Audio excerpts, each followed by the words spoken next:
This is Betsy Jensen, and you are listening to Unstoppable Body and Mind, episode 98. What if it's not? In this podcast, we learn to upgrade our brain and understand the power of our thoughts, to heal and to create the results we want in our life. Become the person in control of your healing and make peace with your life. Become unstoppable, body and mind. Hello, my loves.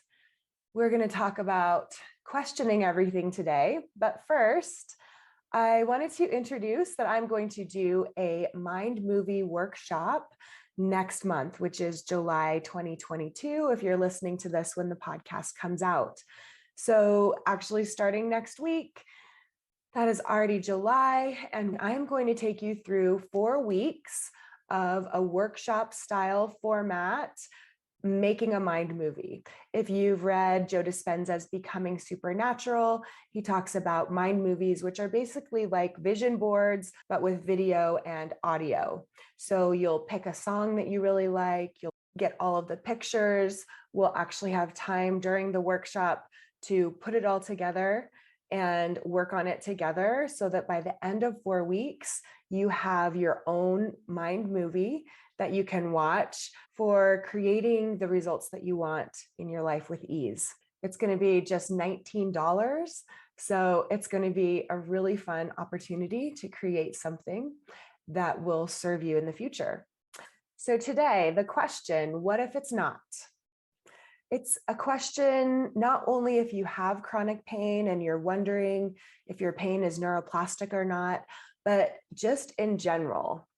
I was at a coaching retreat this weekend where I heard a lot of coaching from a high-level coach, and I heard a lot of millionaires and people, entrepreneurs working on their business at all levels getting coached. And you could really see the brain's negativity bias. By that, I mean, it's just a survival instinct that we have as humans for our brain to look for the negative. When we're in survival states, especially, that is what we do. We're always on guard, hypervigilant, looking for what could go wrong.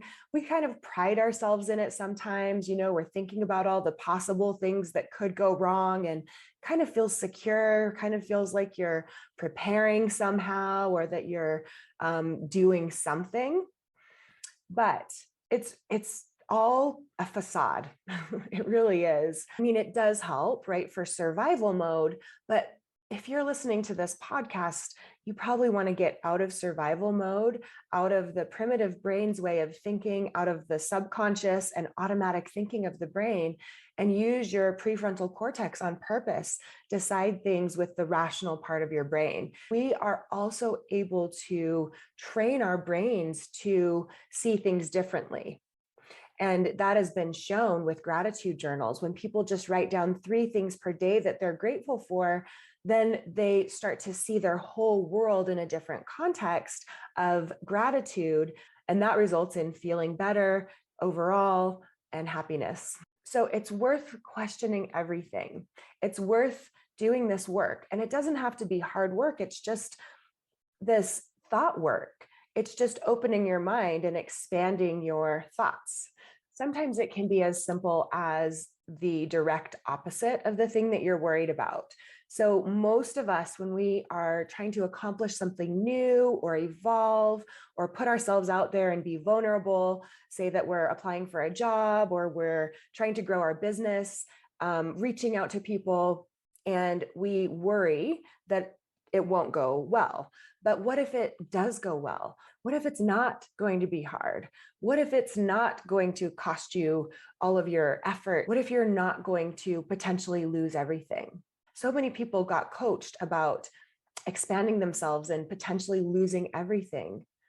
And Brooke would say, but what if you don't? And our brain sometimes doesn't even want to go there. It doesn't even want to believe that.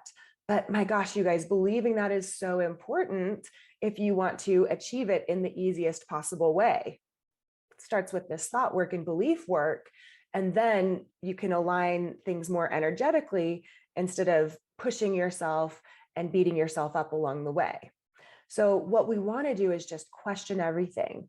What if the thing that you're most worried about doesn't happen? What if you do get out of pain? What if you're not in pain the rest of your life? What if you are able to achieve the financial independence you want while you're helping people and working in a way that supports your nervous system and not burning out? What if that is possible? And here's the thing, you guys, a lot of times we don't even realize that we have this negativity bias or that our brain expects certain things. We just think that we're looking around reality. We've been a human on the earth. We have observed things. So we just know what's going to happen. And here's where I see it a lot with chronic pain. I hear people all of the time as they're exercising, as they're lifting up furniture, whatever they're doing, saying, oh, I'm going to be so sore tomorrow. I heard just the other day someone saying, I need 7 hours of sleep.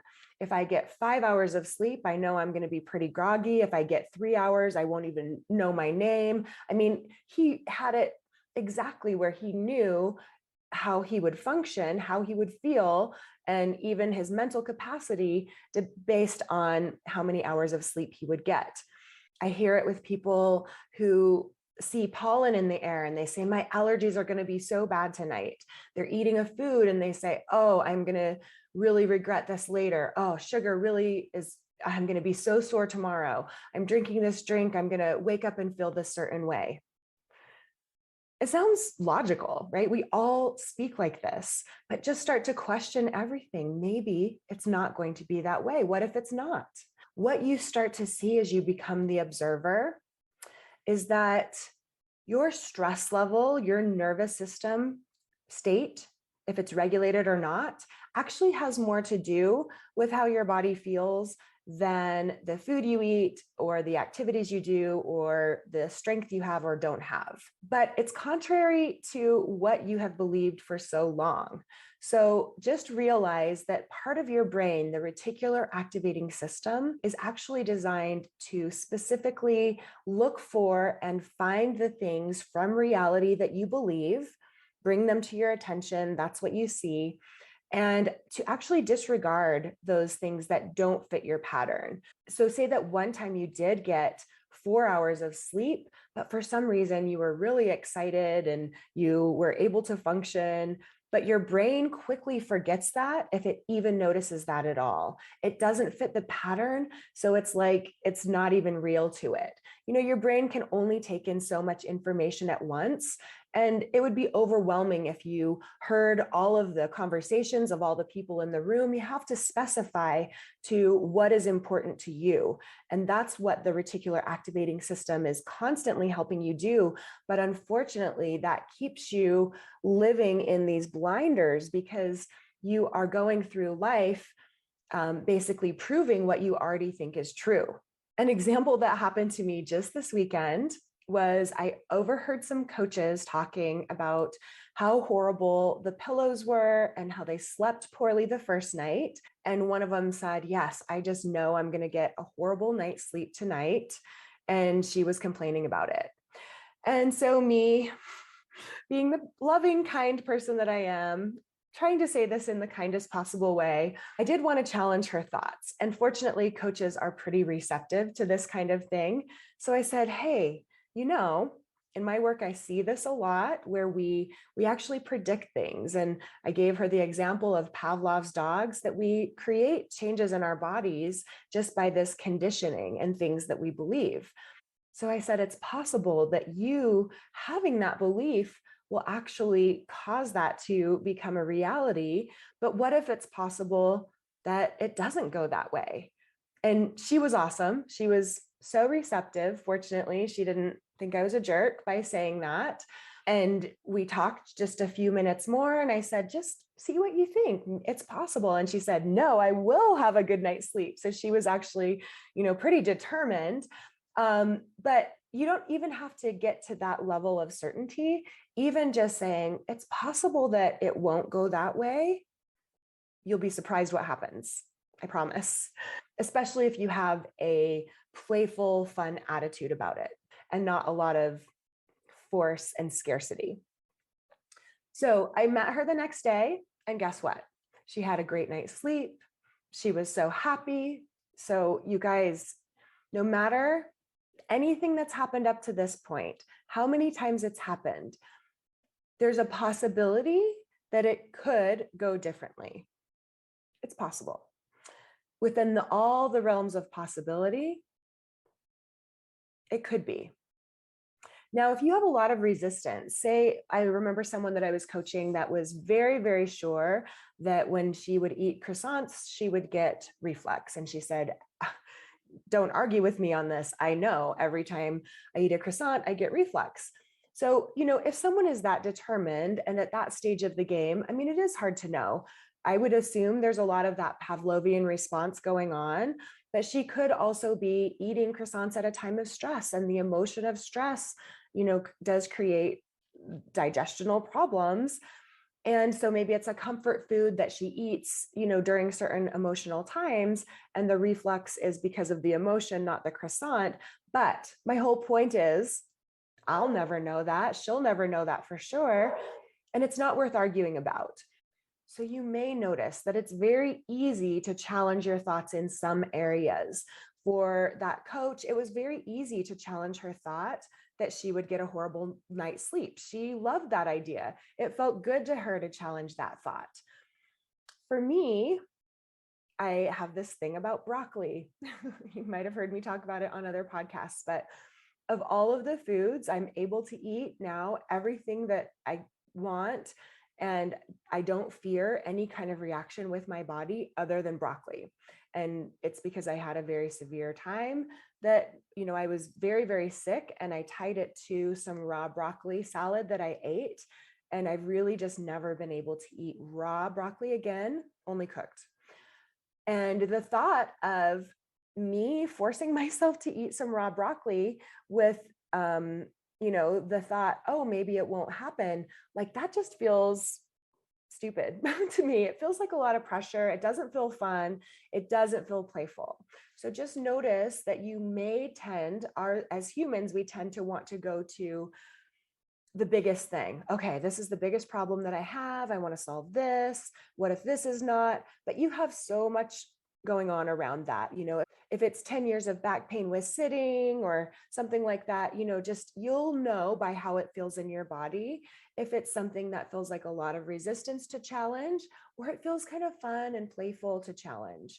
So start with the things that are less serious, things that feel fun, like a science experiment, things that feel like, man, I'm just like noticing these new things in the world. Oh my gosh, I'm surprised by, how amazing my brain has been fooling me for so long. And this is just possible. This is amazing versus, okay, the biggest thing I have is to fix this. So if I can just think hard enough and, I didn't do it, I guess I'm not good. That's going to be the harder route to go. But what some high achieving perfectionist people with chronic pain may tend to go to. So that's the one caveat, is just notice how it feels in your body, do it with a playful attitude, and start questioning everything. It could be things with pain, how you feel, or it could be other thoughts that are limiting beliefs for you, as far as your capacity to make money, or your ability to be a good mom, or your ability to handle whatever situation comes up, whatever you're afraid of. What if it's not? What if it's not that way? I've been playing around with this with delayed onset muscle soreness. So when you get sore after working out, because a lot of people say, well, that's just a normal thing that happens when you work out. But I have to say, I hardly ever get sore after working out anymore. But I do notice there are times, like if I'm doing a lot of leg lifts and I'm like really feeling that muscle burn, that subconsciously I'm starting to notice that I have this thought of like, oh, I'm going to feel this tomorrow. So I think, in my personal opinion, that's probably what's creating that soreness the next day, rather than the lactic acid buildup, because I just feel so much less of it now that I've started to question everything. Question everything, my friends. If you're ready to take your evolution to the next level with healing, with processing emotions, with regulating your nervous system, and just showing up as the person you want to be more and more in your life, then come join me and my community at Alignment Academy. This amazing value will give you modules, workbooks, resources, coaching every week, written coaching, and community support. So if this is calling to you, check out the link in the show notes for Alignment Academy. All right, you guys, have a great week. Bye. Thank you so much for listening. I hope you learned a little bit about your brain today that helps you in your life like it helped me. Please be sure and subscribe and leave a review. And of course, be sure and share this podcast with someone you know that wants an unstoppable body and mind.